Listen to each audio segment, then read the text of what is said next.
Hello everyone, this is C S Vikram Sirohi and welcome to affordable classes. और आज इस class के अंदर हम एक नया चैप्टर शुरू करेंगे। चैप्टर का नाम है कॉन्स्टिट्यूशन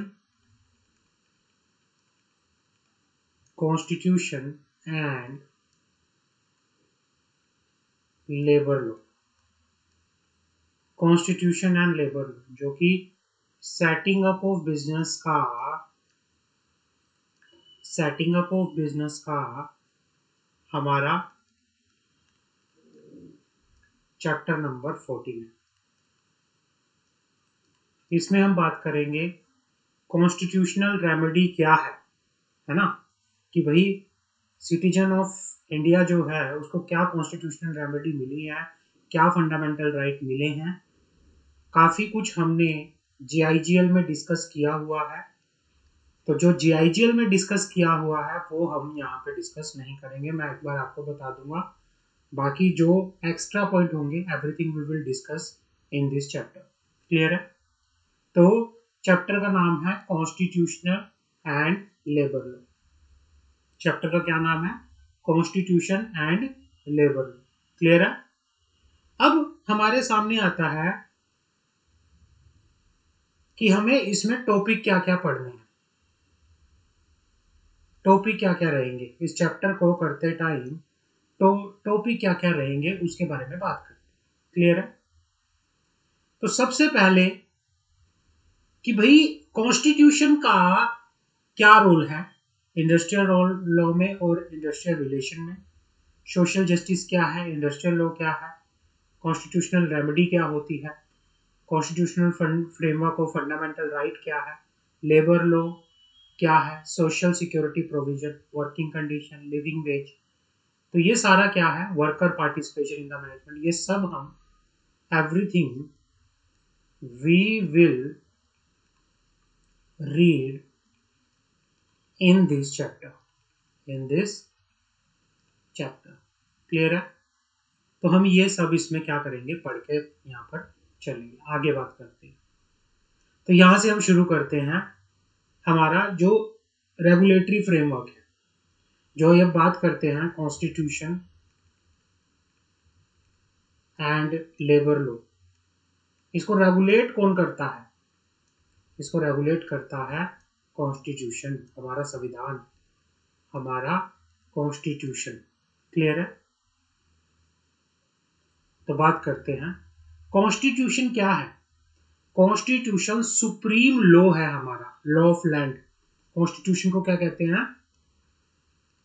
कॉन्स्टिट्यूशन को लॉ ऑफ द लैंड भी कहते हैं,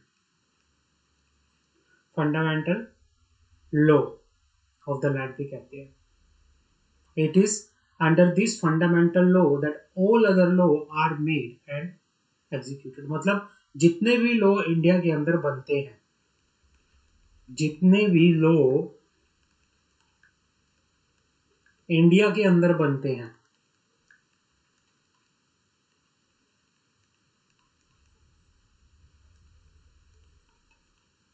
उनका फाउंडेशन क्या होता है, उनका फंडामेंटल क्या होता है। तो इनका एक सबसे फंडामेंटल लॉ जो है, सारे लॉ जो डिराइव होते हैं वो हमारे कॉन्स्टिट्यूशन से होते हैं, कॉन्स्टिट्यूशन से। क्लियर है?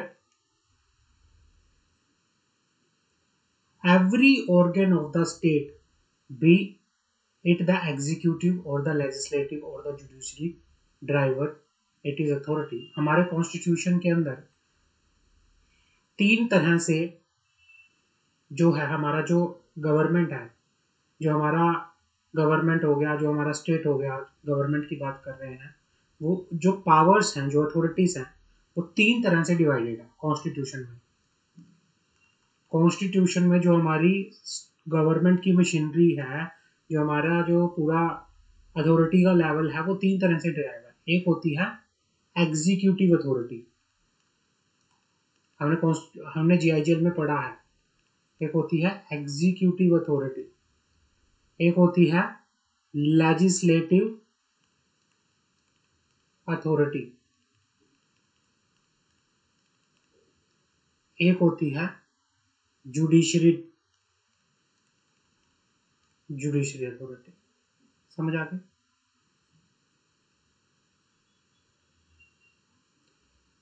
हमारे इंडिया में कोई भी ऐसा, हमारे इंडिया में कोई भी ऐसी अथॉरिटी नहीं है, हमारे इंडिया में कोई भी ऐसी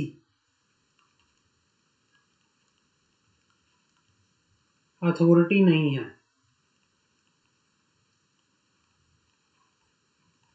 जो, कोई भी ऐसी अथॉरिटी नहीं है, कोई भी ऐसी डिपार्टमेंट नहीं है, कोई भी ऐसी अथॉरिटी नहीं है, कोई भी ऐसा डिपार्टमेंट नहीं है, कोई भी ऐसा ब्रांच नहीं है जो कॉन्स्टिट्यूशन से अबव हो। मतलब जो कॉन्स्टिट्यूशन है वो क्या है? सुप्रीम है। कॉन्स्टिट्यूशन हमारा क्या है? सुप्रीम है। क्लियर है? कॉन्स्टिट्यूशन हमारा सुप्रीम है। कॉन्स्टिट्यूशन के अंदर फंडामेंटल राइट्स बता रखे हैं, डायरेक्टिव प्रिंसिपल्स बता रखे हैं। जो फंडामेंटल राइट, डायरेक्टिव प्रिंसिपल्स हमने कहाँ पढ़े थे? हमने पढ़े थे जीआईजेल के अंदर। क्लियर है? जीआईजेल में हमने ऑलरेडी पढ़ा हुआ है फंडामेंटल राइट, डायरेक्टिव प्रिंसिपल्स, वो सारा हमने, जो हमारी फंडामेंटल ड्यूटीज हैं वो सब हमने पढ़ा हुआ है। क्लियर है? तो यहाँ पे इंट्रोडक्शन पार्ट था, ये काट दो, दैट्स नॉट इम्पोर्टेंट, आगे बात करते हैं। ये सब काट दो, ये सब हमने पढ़ा हुआ है। राइट्स, फंडामेंटल राइट हमारे article 14, article 16, article 19 equality before of law, और article 16 equality, equal opportunity in the public employment, article 90 right to form associate और union, article 21 right to life, article 23 prohibition of trafficking and force labour, article 24 prohibition of child labour under the age of 14 years. ये सारा हमने क्या है? पढ़ा हुआ है। Clear है? और दूसरी चीज हमारे सामने आती है डायरेक्टिव प्रिंसिपल्स। डायरेक्टिव प्रिंसिपल्स होते क्या हैं? डायरेक्टिव प्रिंसिपल वो प्रिंसिपल्स होते हैं जो गवर्नमेंट्स को बताते हैं कि किस तरह से कंट्री को रन करना है।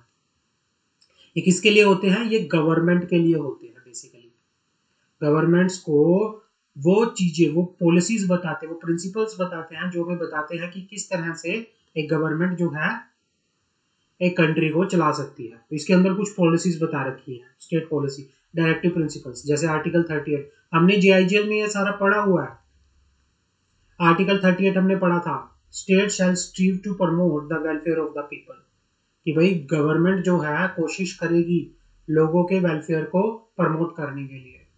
Article 39 equal pay for equal work, article 41 right to work, article 42 provision for just and human condition of work, article 43 right to a living wage, article 43A participation of worker in the management. ये सारा हमने, इसको refer करेंगे हम GIGL के अंदर।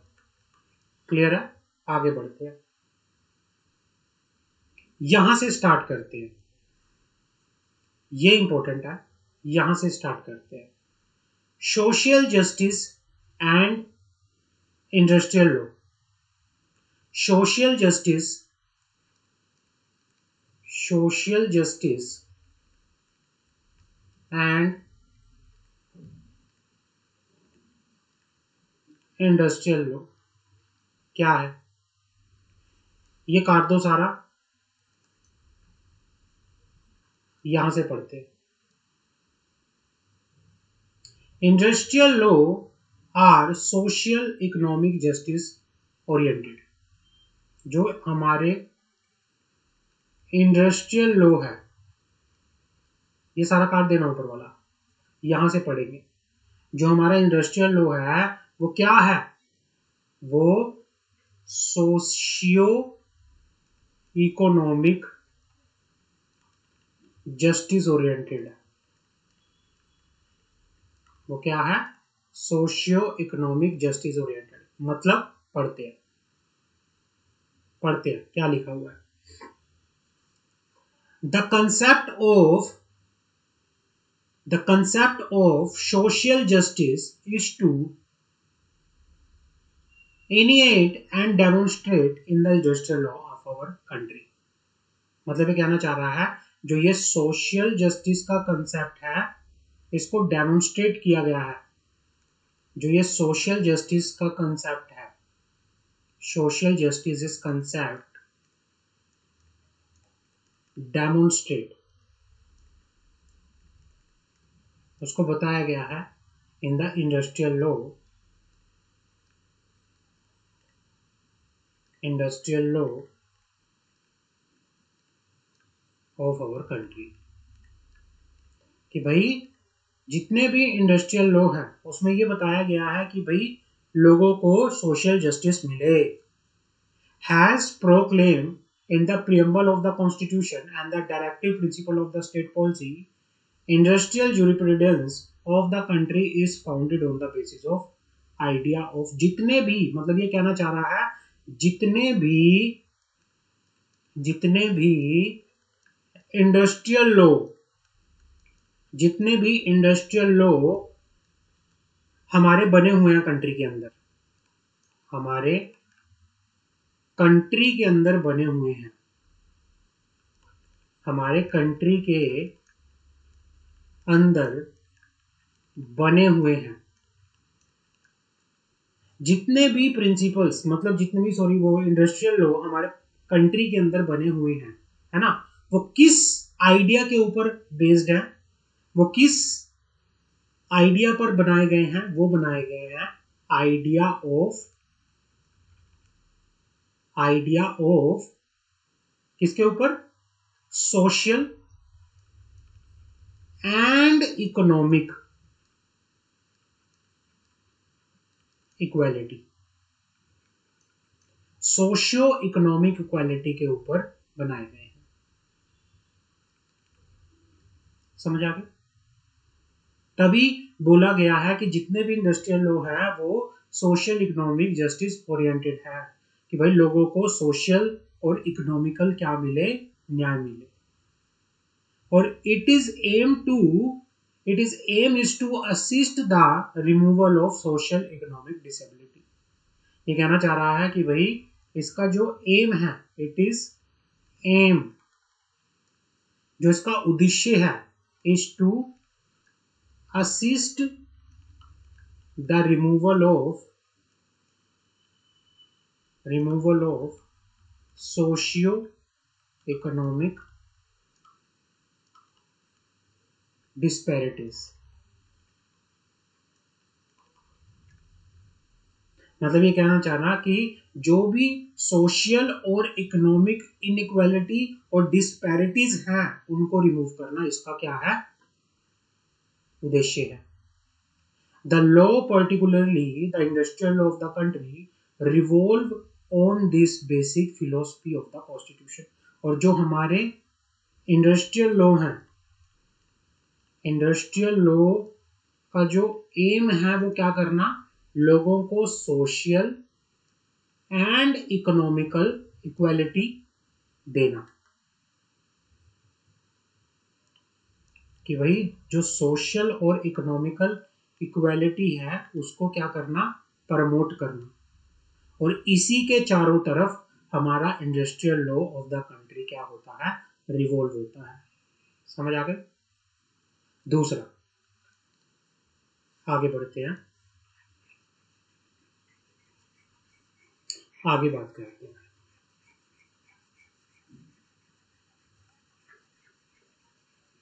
समझ आ गई? इंडस्ट्रियल लॉ का पर्पस क्या है? इंडस्ट्रियल लॉ का पर्पस है to promote the social and economical क्या, इक्वालिटी। क्लियर है? The concept of social justice is not limited to any particular branch of legislation, although it is more prominent and conspicuous in the industrial law and relation। मतलब ये social justice का जो ये concept है ये किसी particular law तक limited नहीं है। समझ आ गई? तो सोशल जस्टिस मतलब हम ये नहीं कह सकते कि भाई सोशल जस्टिस सिर्फ इंडस्ट्रियल लॉ तक ही लिमिटेड है, नहीं। बट इंडस्ट्रियल लॉ के अंदर सोशल जस्टिस का जो कंसेप्ट है वो मेन है। सोशल जस्टिस का जो कंसेप्ट है वो सिर्फ इंडस्ट्रियल लॉ तक लिमिटेड नहीं है। ये कहना चाह रहा है कि just concept of social justice is not limited to any particular branch of legislation, वो किसी एक लॉ तक लिमिटेड नहीं है। अल्दो जो ये क्या है, ये और बाकी दूसरे लॉ में भी इसका बहुत रेलेवेंसी है, बट इंडस्ट्रियल लॉ इसको बहुत प्रोमिनेंट, बहुत ज्यादा क्या करता है, इसको प्रमोट करता है। सोशल जस्टिस कंसेप्ट को इंडस्ट्रियल लॉ सारे लॉ के मुकाबले ज्यादा क्या करता है, प्रमोट करता है। क्लियर है? आगे बात करते हैं।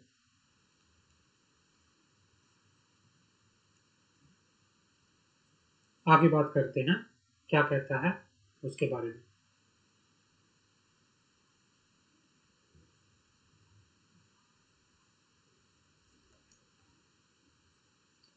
अब हमारे सामने आता है कंसेप्ट ऑफ सोशल जस्टिस। हमने ये पढ़ा कि भाई ये लिमिटेड नहीं है सिर्फ इंडस्ट्रियल लॉ तक, ये और भी लॉ में इसकी क्या है, रेलेवेंसी है, बट इंडस्ट्रियल लॉ के अंदर इसका क्या है, प्रोमिनेंट एंड कंसेप्शियस क्या है, इसका काफी बड़ा रोल है। It is scope is comprehensive, इसका जो स्कोप है वो क्या है, comprehensive, and is founded to the basic idea of social economic equality, and it aim at assisting the, मतलब क्या है, जो सोशल जस्टिस जो इसका स्कोप है, it is scope is comprehensive, is founded to the basis idea of social economic equality and aim to assist the removal of economic social economic despair। ये हमने already पढ़ लिया है ना।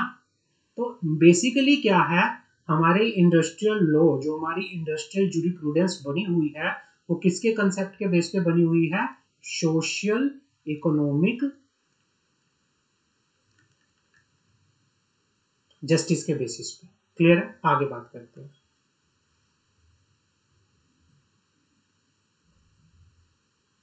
अब आता है आगे कॉन्स्टिट्यूशनल लिमिटेशन।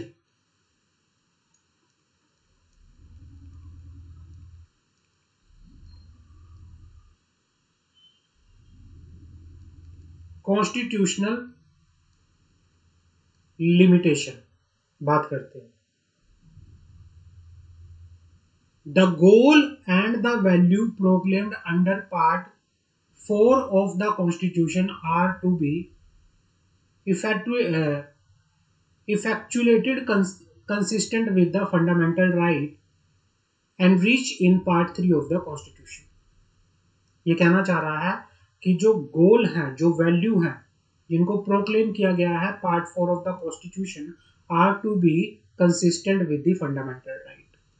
मतलब ये कहना चाह रहा है द गोल्स, जो भी गोल्स हैं, जो भी वैल्यूज है ऑफ द कॉन्स्टिट्यूशन, पार्ट 4 में जो बता रखी हैं, वो क्या होनी चाहिए, कंसिस्टेंट होनी चाहिए with the fundamental right. Clear है? The social economic reconstruction should not give scope to eat away the existence and worth of man। ये कहना चाह रहा है social economic reconstruction should not give scope to eat away the existence of man। The fundamental rights are envisaged with the overall objective of protecting individual liberty and democratic principle based on equality of member of the society। ये कहना चाह रहा है कि जो हमारे fundamental right है, वो फंडामेंटल राइट क्या है, उनका ऑब्जेक्ट क्या है फंडामेंटल राइट का, कि भाई जो इंडिविजुअल है उसको लिबर्टी, उसकी लिबर्टी को प्रोटेक्ट करना। ये हमने पढ़ा था ना जीआईजीएल के अंदर। एंड डेमोक्रेटिक प्रिंसिपल्स को क्या करना, जो हमारे डेमोक्रेटिक प्रिंसिपल्स है जो इक्वलिटी के ऊपर बेस्ड है कि भाई सारे मेंबर ऑफ द सोसाइटी क्या है, इक्वल है, ये हमने पढ़ा था हमारे फंडामेंटल राइट में। The state in its ebullience to evolve and streamline the social economic reform is bound to respect the dignity and worth of the citizen। ये कहना चाह रहा है कि भाई कि the state in it ebullience to evolve and streamline social economic reform is bound। ये कहना चाह रहा है जो हमारी गवर्नमेंट है, जो स्टेट है, वो बाउंड है कि भाई सोशल इकोनॉमिक रिफॉर्म्स को स्ट्रीमलाइन करने के लिए, इन रिफॉर्म्स को स्ट्रीमलाइन करने के लिए वो बाउंड है कि वो सिटीजन की डिग्निटी और उनको वर्थ करे, उनकी वैल्यू करे, उनकी रिस्पेक्ट करे। भाई फंडा ऐसा नहीं है कि भाई आप सोशल और इकोनॉमिकल रिफॉर्म्स को प्रमोट करने के लिए आप क्या करो कि भाई आप भूल ही जाओ लोगों की वैल्यू को, ऐसा नहीं होना चाहिए। आप फंडामेंटल राइट्स को भी देखोगे, उनकी भी वैल्यू करोगे। क्लियर है? आगे बात करते हैं। तो यहाँ पर तो इसमें बेसिकली किस चीज बात के बारे में बात किया कि जो हमारे इंडस्ट्रियल लॉ हैं वो सोशल इकोनॉमिकल जस्टिस के ऊपर बेस्ड है। किसके ऊपर बेस्ड है? सोशल इकोनॉमिकल जस्टिस के ऊपर हमारे फंडामेंटल राइट जो है बेसिकली बेस्ड है। क्लियर है?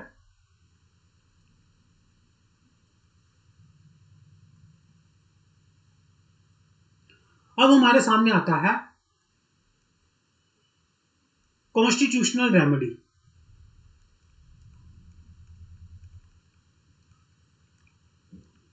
अब हमारे सामने आता है constitutional remedies. Constitutional remedy, constitution के अंदर हमें क्या रेमेडी मिली है? The constitution also invests remedy for the violation of fundamental right. भाई अगर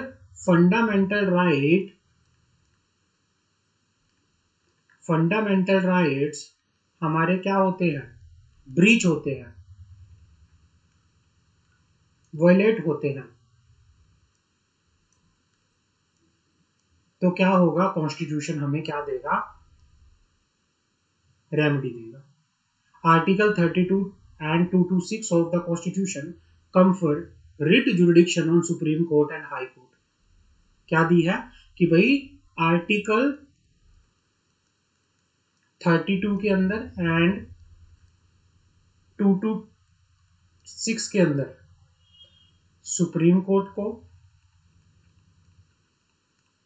एंड हाई कोर्ट को क्या मिली है? हमने पढ़ा था ये भी जेएचएल के अंदर। सुप्रीम कोर्ट को और हाई कोर्ट को क्या मिली है? Writ jurisdiction. भाई अगर किसी भी पर्सन का फंडामेंटल राइट ब्रीच होता है, वोलेट होता है, तो वो कहां जा सकता है? अपने फंडामेंटल राइट को एनफोर्स कराने के लिए रिट फाइल कर सकता है। कहां पे? हाई कोर्ट या सुप्रीम कोर्ट में। क्लियर है? हमने ये पढ़ा था। The Constitution also investigates remedy for violation of fundamental right. Article 32 and 226 of the Constitution confer writ jurisdiction on the Supreme Court and High Court, respectively, for enforcement and protection of fundamental right of individual. Article 32 is itself a fundamental right. Apart from the writ jurisdiction under Article 32, Supreme Court is invested with the discretionary jurisdiction to entertain appeal by special leave under Article 136 from the decree, sentence और order pass by any court और tribunal India. कि भाई supreme court के पास discretionary power भी है कि वो appeal entertain कर सकता है। कोई अगर कोर्ट की किसी ट्रिब्यूनल के इंडिया में किसी डिक्री, सेंटेंस, ऑर्डर के अगेंस्ट कोई अपील है तो उसको भी क्या कर सकता है? एंटरटेन करने की, उसको सुनने की डिस्क्रिशनरी पावर किसके पास है? सुप्रीम कोर्ट के पास है। High court are vested with the writ jurisdiction under Article 226 and power of superintendent our all court and tribunal under Article 227। भाई हाई कोर्ट के पास पावर ऑफ क्या है? Superintendence. A person aggrieved by the award of high court. भाई अगर कोई person high court के order से high court के अवॉर्ड से एग्रीव है, खुश नहीं है, वो अपील फाइल कर सकता है कहां पे? सुप्रीम कोर्ट में। क्लियर है?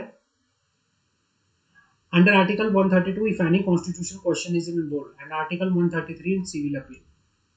आगे बात करते हैं। तो ये रेमेडी है, कॉन्स्टिट्यूशनल रेमेडी। आगे बात करते हैं। Can a trade union move to High Court under article 226 to redress the fundamental right? अब क्वेश्चन आता है कि क्या एक trade union can a trade union move the High Court under article 226 to redress the fundamental right of its member?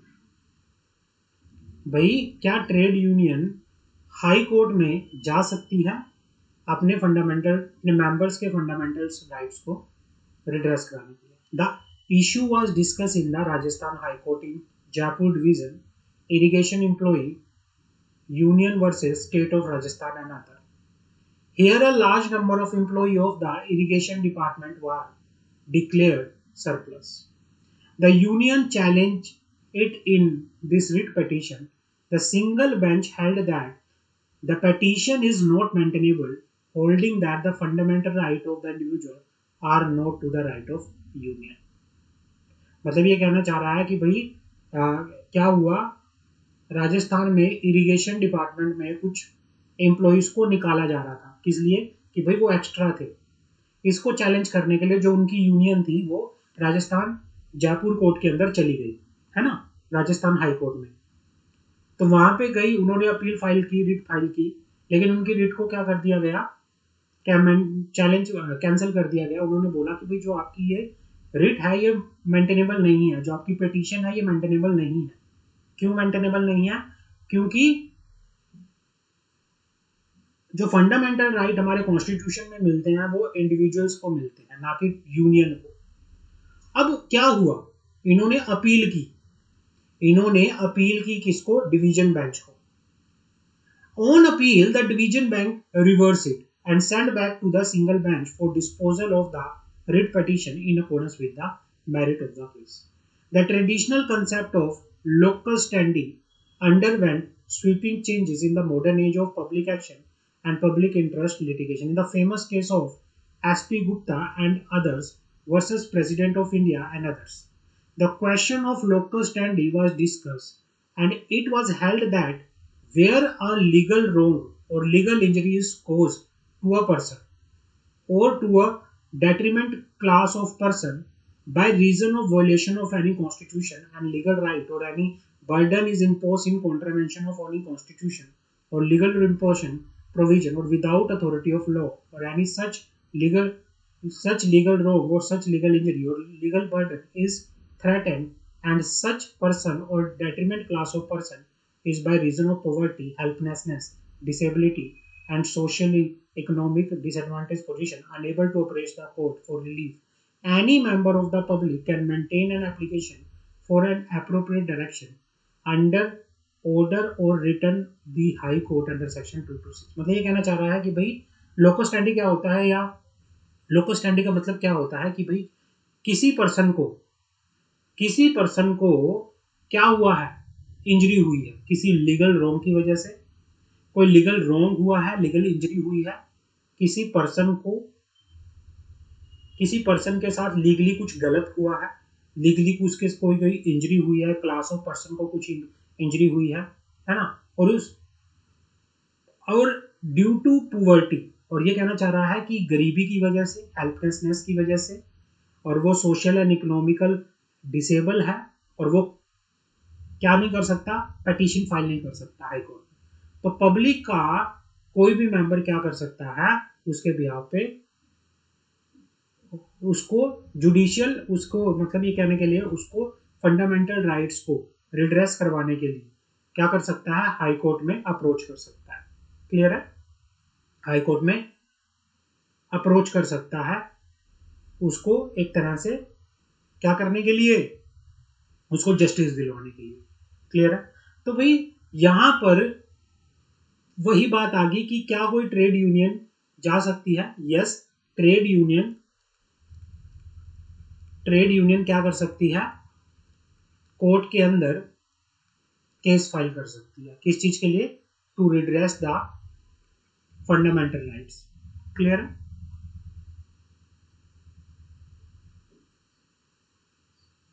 Clear है? तो ये चीजें जो है हमें यहां पे सीखने को मिली कि आपसे अगर पूछा जाए कि भाई क्या ट्रेड यूनियन फंडामेंटल राइट्स को रिड्रेस करवाने के लिए हाई कोर्ट में केस फाइल कर सकती है, पिटीशन फाइल कर सकती है, तो दो केस थे, राजस्थान हाई कोर्ट वाला और दूसरा था SP Gupta and other versus president of India.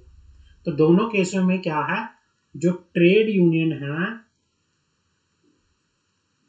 They can move to the High Court. Clear है? आगे बढ़ते हैं। अब हमारे सामने आता है फंडामेंटल राइट। हमने पढ़ा हुआ है refer JIJ, right to equality of before law हमने पढ़ा है ना? हमने ये सारा पढ़ा है। इसको आप जेआईजीएल से भी पढ़ सकते हैं। इसको आप कहां से पढ़ सकते हैं? जेआईजीएल से भी पढ़ सकते हैं। Equality of opportunity in the matter of public employment, ये भी हमने पढ़ा हुआ है। अगर कोई डाउट हो तो मुझे बताना, अदरवाइज ये हमने सारा पढ़ा हुआ है। Article 19 constitution, right to form association and union, इसमें कुछ भी अलग नहीं है, आप पढ़ सकते हो आराम से। दैट्स ऑल जर्नल, हमने ऑलरेडी जेआईजीएल के अंदर इसको डिस्कस किया था। राइट टू लाइफ, ये फंडामेंटल राइट कॉन्स्टिट्यूशन का जो चैप्टर था हमारा जेआईजीएल का, हमने वहां पे पढ़ा था ये सारा। राइट अगेंस्ट एक्सप्लॉयटेशन, ये सब हमने क्या किया था, सब हमने जेआईजीएल में पढ़ा था। तो आप जेआईजीएल को भी रेफर कर सकते हो फंडामेंटल राइट्स के लिए।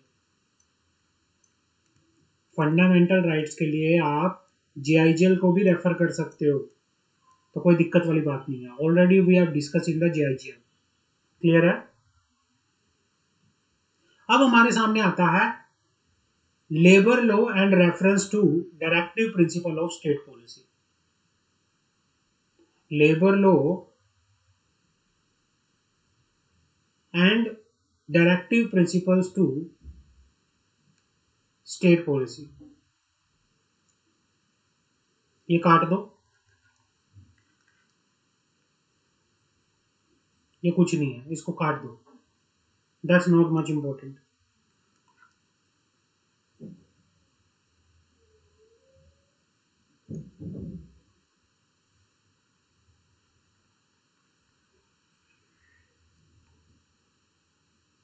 अब हमारे सामने आता है social order based on social economic justice. ये इंपॉर्टेंट है। Social order based on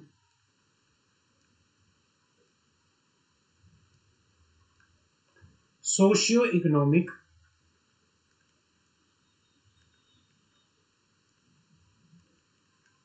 justice. Article 38 clause 1 direct the state to strive to promote the welfare of the people by securing and protecting as effectively as it may a social order in which justice, social, economic and political shall inform all the institution of the national life। मतलब ये कहना चाह रहा है कि जो article 38 ये directive ये किसकी बात कर रहा है? जो हमने डायरेक्टिव प्रिंसिपल्स पढ़े हैं, directive principle of the state policy. ये किसकी बात कर रहा है? Directive principles of the state policy की। ये भी हमने जेआईजीएल में पढ़ा है, directive principle of the state policy. Article 38 clause 1 direct the state to strive to promote the welfare of the people by securing and protecting has effectively has it may a social order in justice of economic, social, political, and shall inform all the institution of the national life. Article 38 clause 2 direct the state to strive to minimize the inequality in income. भाई क्या पहला क्या है?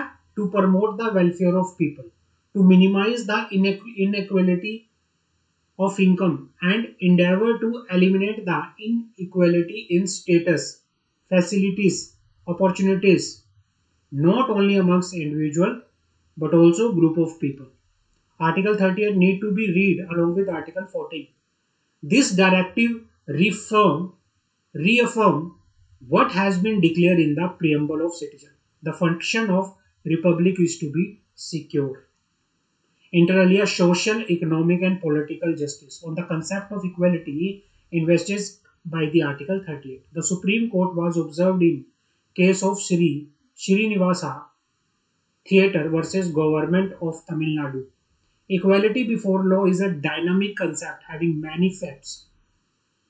One facet, the most commonly acknowledged, is that there shall be no privileged person and class and that none shall be above the law.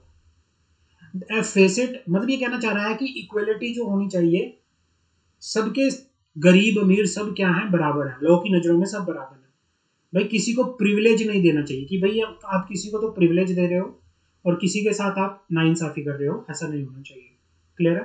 तो ये सारी चीजें जो हैं आपको पता होनी चाहिए. मतलब ये these are all directive principles, these are all basics. हम ये डायरेक्टिव प्रिंसिपल बढ़ रहे हैं. डायरेक्टिव प्रिंसिपल्स क्या है कि भाई गवर्नमेंट कोशिश करेगी, प्रमोट करे वेलफेयर ऑफ पीपल, और किस तरह से करेगी? By securing and protecting has effectively has it may a social order, कि भाई प्रमोट करना, सिक्योर करना, प्रोटेक्ट करना किसको? सोशल ऑर्डर को. In which economic, social, political justice shall inform all the institution of nation. Minimise करना inequality in the income, eliminate करना inequality in the status, facilities. 38 क्या है? आर्टिकल 38 भाई क्या करना? Equality before law. मतलब ये कहना चाह रहा है equality before of law, before law. Reading article 21, 38, 42, 43, 46, 48A together, the Supreme Court has concluded in the Consumer Education and Research Center versus Union of India that right to health, medical aid to protect the health and vigor of worker while in service and post retirement is a fundamental right. भाई employee का, एक worker का जब वो service में था या retirement हो चुका है, उसका right to health, medical aid and protect the health, ये क्या है? उसके फंडामेंटल राइट है, उसका फंडामेंटल राइट है. And to make the life of the workman meaningful and purposeful with the dignity of person. Health of the worker enable him to enjoy the fruit is labour, keeping him physically and mentally fit, alert for leading a successful life, economically and socially, culturally. Medical facility to protect the health of the worker are therefore the fundamental and human right of the workman. ये workman के मतलब ये कहना चाह रहा है कि कोई भी वर्कमैन हो, वो काम कर रहा है या उसकी रिटायरमेंट हो चुकी है, उसके पास फंडामेंटल राइट है. किस चीज का? राइट टू हेल्थ का, मेडिकल सपोर्ट का, अपनी हेल्थ को प्रोटेक्ट करने का, है ना. ये सारे उसके क्या है? फंडामेंटल राइट है. क्लियर है? ये सारे क्या है? फंडामेंटल राइट है. आगे बात करते हैं. Equal pay for equal work, equal pay for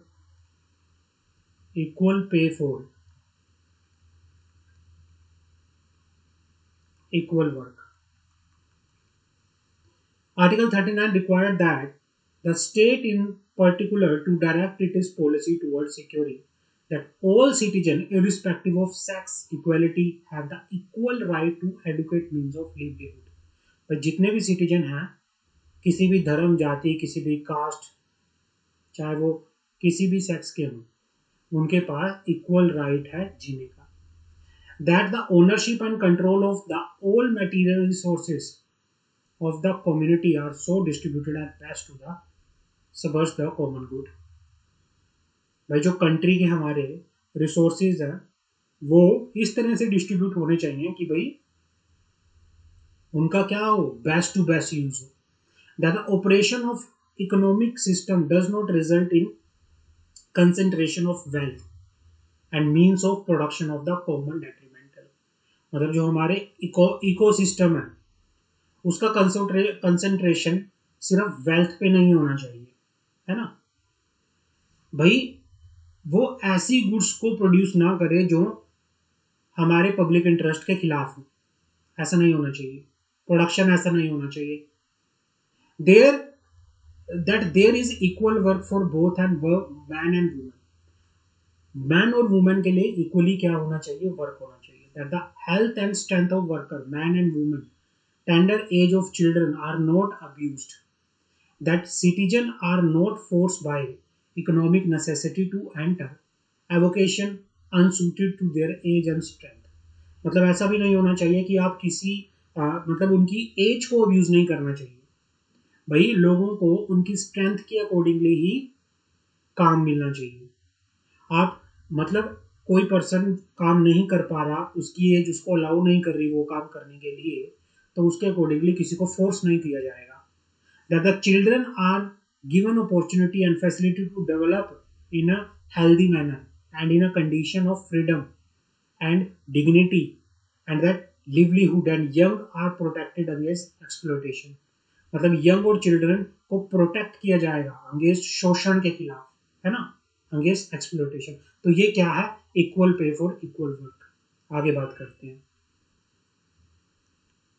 एक केस आया था, क्या केस था, in case of Randhir Singh versus Union of India. अब इस केस में क्या बोला गया था, केस क्या था, Randhir Singh versus Union of India. Randhir Singh versus Union of India, इसमें क्या बोला गया था, इसकी बात करते हैं।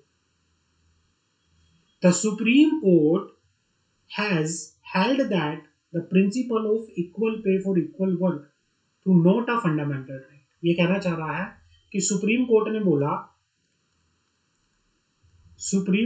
बोला जो ये प्रिंसिपल है, कौन सा principle, principle of equal pay and principle for equal pay and equal remuneration.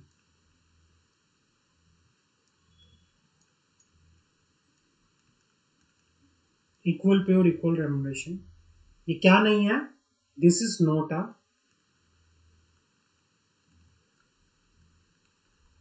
A fundamental right. ये एक फंडामेंटल राइट नहीं है। क्लियर है, is certainly a constitutional goal. ये क्या है, एक कॉन्स्टिट्यूशनल गोल है। Article 39 clause D of the constitution proclaim equal pay for equal work for both man and women is a directive principle of state policy. ये क्या है, directive principle of state policy है। The doctrine of equal pay for equal work is equally applicable to the person employed on daily wage. They are also entitled to the same wage as other permanent employee in the department employed to do the identical work. However, the doctrine of equal pay for equal work cannot be put in a straitjacket. Accordingly, it has been held that different scales of pay in the same grade of people doing similar work can be fixed if there is any difference in the nature of work। मतलब ये कहना चाह रहा है कि भाई ये कोई फंडामेंटल राइट नहीं है, ये डायरेक्टिव प्रिंसिपल है स्टेट पॉलिसी का कि भाई अगर कोई परमानेंट एम्प्लॉई और अगर कोई वर्कर डेली वेजिस पे काम कर रहा है तो उनको क्या करना चाहिए, इक्वल पे उनकी होनी चाहिए इक्वल काम के लिए। लेकिन ऐसा नहीं है भाई, अगर सेम, मतलब ये कहना चाह रहा है कि भाई अलग अलग नेचर का काम अगर कोई कर रहा है तो उनके लिए क्या हो सकता है, जो पे स्केल हो सकता है इक्वल वर्क के लिए अलग भी हो सकती है। ठीक है ना, तो ये इसमें बात की जा रही है। In case of Dhirendra Chamoli versus another versus state of UP. The fact that these employees accepted employment with full knowledge that they will pay only daily wages and they will not get the same salary condition of service as other class of 4 employees cannot provide an escape to the central government to avoid the mandate of equality in reach in the Article 14 of the Constitution. This article declared that there shall be equality before law and equal protection of the law and implicit in it. It is further principle that there must be equal pay for equal value. These employees are in the service of the different Nehru Yuva Kendra in the country and who are admittedly perform the same duty as class 4 employee must therefore get the same salary and condition of service as class 4 employee. It makes no difference whether they are appointed in sentence post or not. So long as they are performing the same duty, they must receive the same salary and condition of service of class 4 employee. भाई ये कहना चाह रहा था कि भाई एक Dhirendra Chamoli and another versus state of UP का केस था. कोर्ट ने क्या बोला? कोर्ट ने बोला कि the fact that these employ accepted employment with full knowledge that they will pay only daily wages. भाई एम्प्लॉयज ने एम्प्लॉयमेंट को एक्सेप्ट किया इस चीज पे कि भाई उनको डेली वेजेस पे क्या मिलेगी, वेजेस मिले जाएंगे. समझ आ गई? And they will not get the same salary and condition of service as other class 4 employ. और उनको जो अदर क्लास 4 एम्प्लॉय है उनके बराबर की सैलरी नहीं मिलेगी. Can not provide an escape to the central government. तो इससे क्या होता है, ये सेंट्रल गवर्नमेंट इस चीज को कह के छुटकारा नहीं मिल सकता. Central government can not provide escape to the central government to avoid the mandate of equality in the Article 14 of the Constitution. The article declare that there shall be equality before law. कि भाई equality before law होनी चाहिए, law की नजरों में सबको equally protection मिलना चाहिए. It is further principle that there must be equal pay for equal value.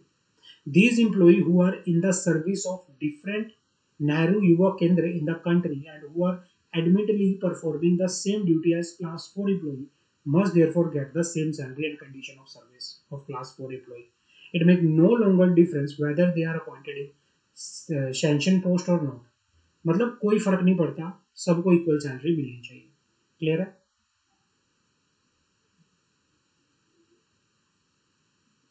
आगे बढ़ते हैं.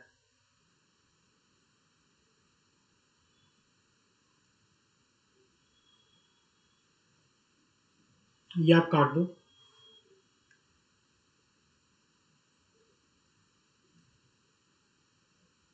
यहां से पढ़ो, ये भी काट दो.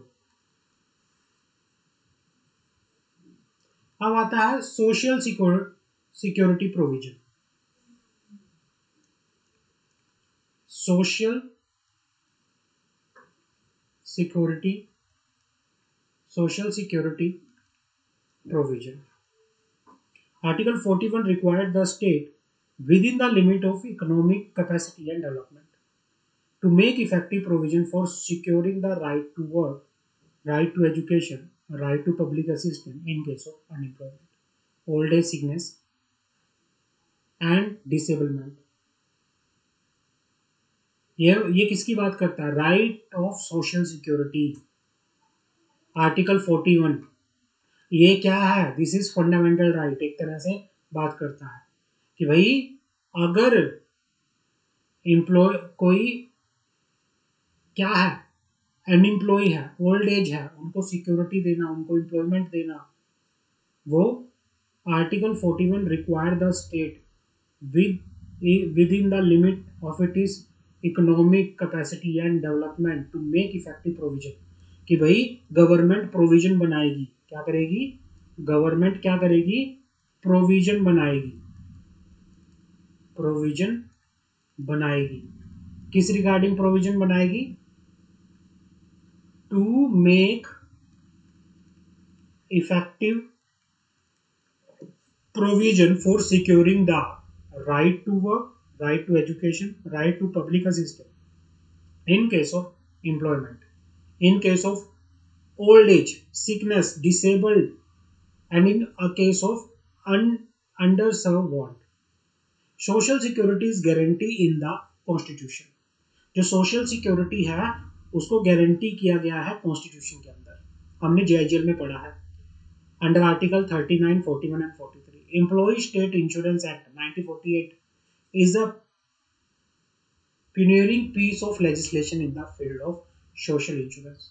The employee state insurance scheme provide for benefit in cash except the medical benefit which is in kind.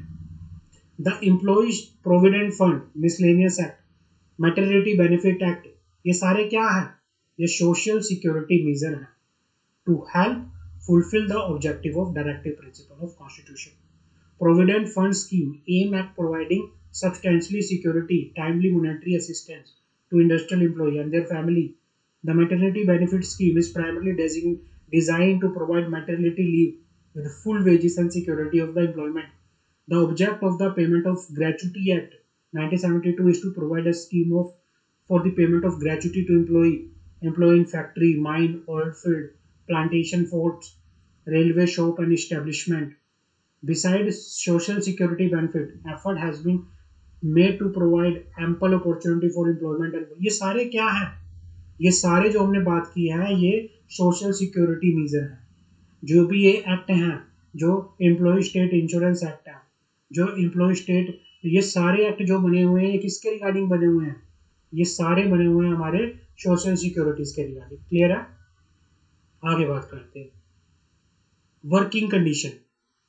अब आता है working condition. Article 42 required the state to make provision for securing just and human condition of the work and maternity relief. Working condition क्या कहता है कि भाई जो article 42 है, require the state to make provision for securing just and human condition of work. ये कहना चाह रहा है कि भाई एक वर्किंग कंडीशन होनी चाहिए जिससे वर्क के लोग क्या कर सके, अपने लाइफ को, अपनी पर्सनल लाइफ को, अपनी प्रोफेशनल लाइफ को क्या कर सके, बैलेंस कर सके, है ना. लिविंग वेज, ये सारे क्या है? ये मीजन है डायरेक्टिव प्रिंसिपल्स के. Article 43 required that state to endeavor to secure by sustainable legislation and economic organization or in any other way to worker, agriculture, industrial or other work a living wage condition.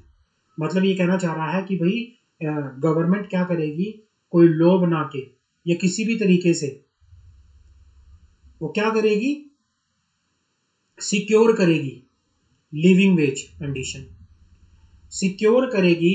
Article 43 require the state to endeavour to secure by suitable law और social organisation और in any other way to all worker, agricultural, industrial और otherwise work a living wage condition of work, ensuring a decent standard of life and full employment of law and social and cultural opportunity. In particular, the state is to promote cottage industry on an individual and cooperative basis in rural area. Article 43 imposes an obligation toward ensuring the provision of living wage in all sectors as well as acceptable working condition. ये कहना चाह रहा है कि भाई workers को या फिर कोई एग्रीकल्चर है या इंडस्ट्रियल है, उनकी लिविंग वेज कंडीशन को सिक्योर किया जाएगा, उनकी लिविंग वेज को क्या किया जाएगा, सिक्योर किया जाएगा, उनकी वर्किंग कंडीशन को सिक्योर किया जाएगा, उनको social, cultural, full time opportunity दी जाएंगी. गवर्नमेंट इस चीज को कोशिश करेगी, ट्राई करेगी. उसके बाद क्या किया जाएगा, प्रमोट किया जाएगा. कॉटेज इंडस्ट्री हो गया जैसे, इन सबको प्रमोट किया जाएगा. तो ये सारे का सारा क्या है, एक मिनिमम वेज होना चाहिए. वर्कर जो भी काम कर रहे हैं उनके लिए एक मिनिमम वेज होना चाहिए. समझ आ गई? Worker participation in the management. भाई वर्कर को भी अपनी बात रखने का क्या मिलना चाहिए, मौका मिलना चाहिए, पार्टिसिपेशन का. तो ये सारी चीजें क्या है, ये कॉन्स्टिट्यूशन, ये सारा कॉन्स्टिट्यूशन है जो हमने पढ़ा. तो इसको आप प्लीज एक बार खुद से पढ़िए अच्छे से, और इसको ये जो भी हमने फंडामेंटल राइट